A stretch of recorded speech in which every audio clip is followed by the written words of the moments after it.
It's Dr. Kevin with the Bryant Wellness Institutes, and we just found out that the average American eats 60%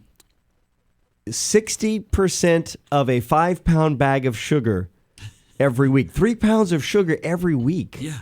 It's crazy. So, but the processed food industry has made it impossible, almost impossible for us to avoid sugar.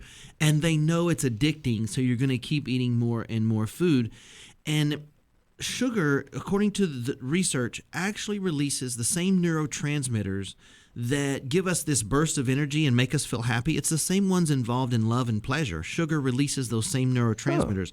And these feelings quickly disappear and leave us feeling tired and craving more. That's the crash. Yes, and you'll surely get more. So what the sugar does, though, is it slowly wreaks havoc on our body. It plumps up our fat cells. It makes our skin break out, all the while ultimately putting us at risk for a whole host of serious issues like obesity, skin disorders, fatty liver disease, type 2 diabetes, heart disease, dementia, so many other things. So if I could pick one thing that people could change about their diet, it's break the habit of sugar once and for all. And so they did in 2007, they did a study, and researchers found that when they fed refined sugar to rats, they quickly became addictive, and they found it was even more addictive than cocaine. So wow. Because it releases these feel-good neurotransmitters in our brain. So we might be eating something that has sugar in it. We think it tastes really good, but what it actually is it's releasing those happy hormones. Good. Yeah, it feels good. It makes us feel good.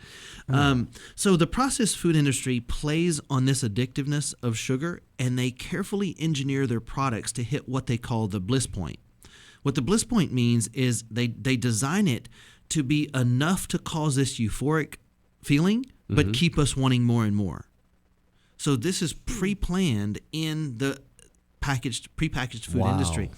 And so they've refined the art of addiction so well that we've become accustomed to consuming sugar day after day after day, and we don't even realize how much. So did you know that if you took all of the items that contain sugar off of the grocery shelf, that it would be approximately 80% empty?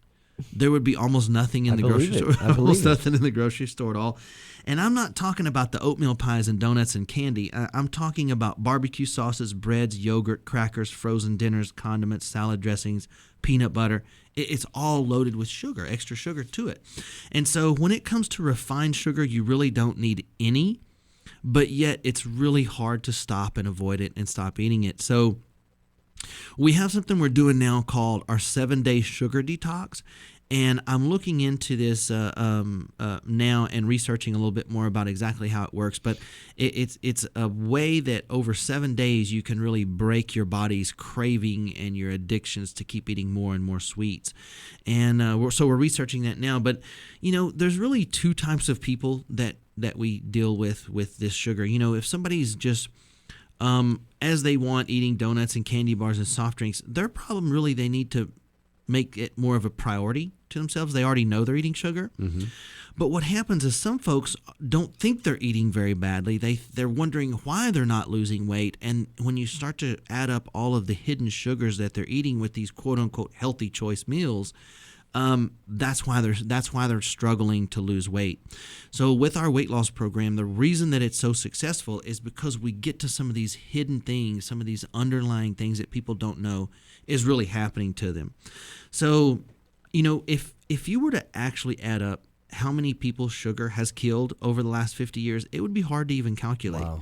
You got to add up all the diabetes, all the heart disease, all the obesity-related diseases. It would blow people away if we could really figure that number. It's very eye-opening. Yeah, it really is. So sugar is the number one problem with the American diet, and gosh, especially with our kids.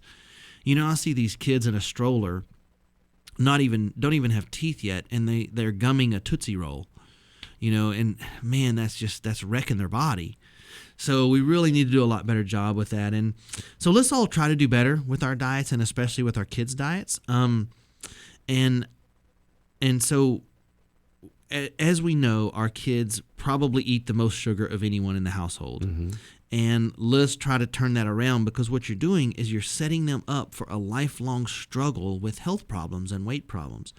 And so at our Shop with the Doc class, I have a whole section on ways to trick your kids into eating healthier, and they won't even know it. We have healthy breakfast cookies and sugar-free snacks and all kinds of helpful recipes and infos. I have a whole section on getting your kids to eat healthy when they don't even know it. It's a shame you have to say trick your kids into eating healthy. You know? Yeah, it is. You should be tricking. It shouldn't be a trick. It should be what comes natural. And if you start them out that way, you can do that. Like my son pretty much knows that he'll even ask, like, Dad, he's 5. Dad, does this have sugar in it?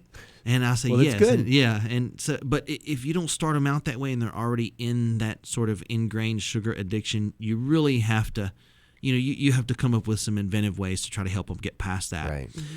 And now once they reach a certain age, when they start to get like 15, 16, they start to kind of care about how they look.